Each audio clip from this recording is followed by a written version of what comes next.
I have not gone into this bin in like forever. This is my pneumatic bin, and one of two pneumatic bins. The other bin just contains hoses and some miscellaneous parts. But hoses and those solid plastic tubes that came in a bunch of sets that they use for pneumatics a little bit. But this is all the rest. This is the pumps, the pistons, the small pistons, the switches, various switches, and even going right back. And I wanted to make a quick video before I get right in, because I am cleaning this up and sorting it a little bit more than just dumping everything to a bin. Of course, the honestly cool part, oh, there's so many cool parts about pneumatics, but one of the cool parts is that these things are ubiquitous now. The air tees, because of course they got used a lot for, especially a lot of current sets in the past 20 years, for joints in mechs and stuff like that. They work really well, and so I have a much more of these than I had 20 years ago without buying any pneumatic sets. So that's really cool. I could go into the history. I did not get any pneumatic sets when I was a kid. I did not get pneumatics until I started buying used lots, even though pneumatics was still available in my youth. Some of my friends had the original pneumatic sets with the red pistons. I thought I had a red piston in here, but obviously I was wrong. I was mistaken. There is absolutely no red pistons in here, but there's original yellow piston.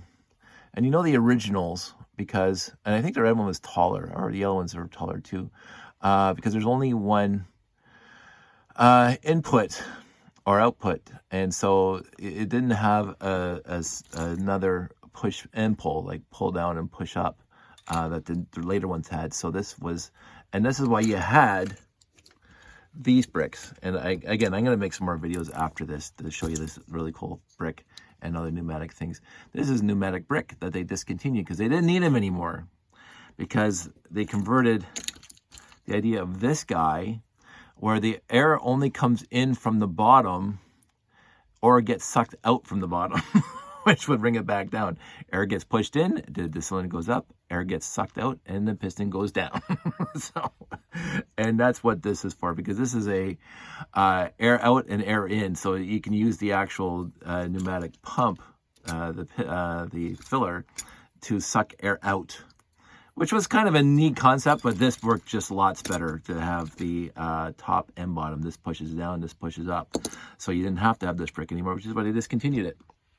But I happen to have a few of these discontinued 2x4 pneumatic bricks that I've used for a few other things. We might go into that later.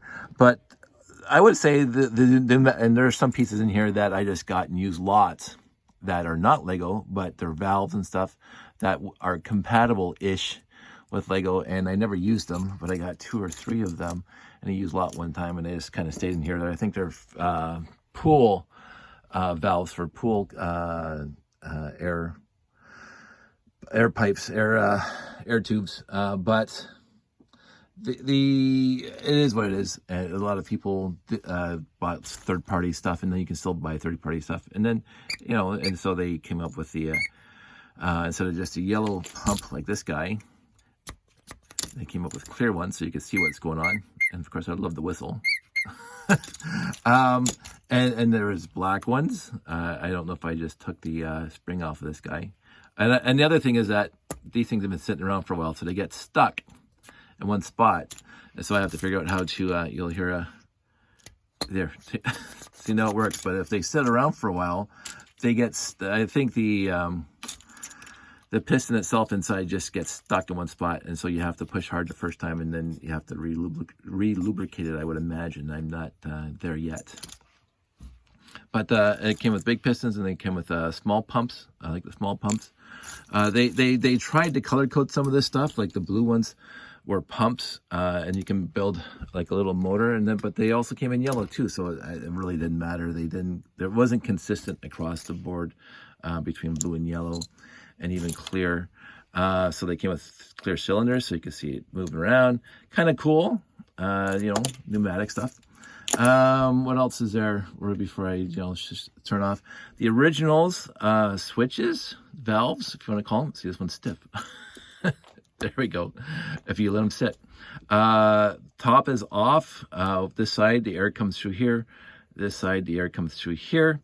And they are hard to use. Like when you see all those motors, the air pneumatic motors, they modify the switches so it's not hard to pull back and forth, to push back and forth, to go 2,800 RPM or whatever they're doing.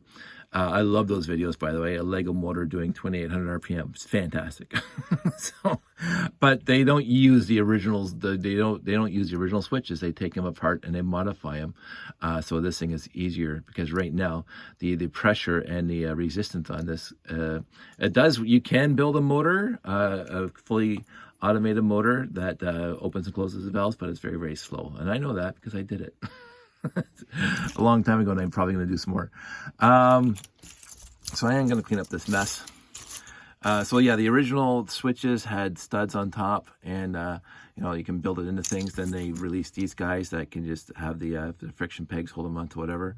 The backhoe right over there, that's what they used.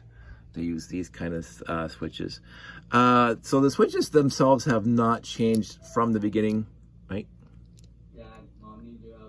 Okay, I have to go. So, but it's kind of neat.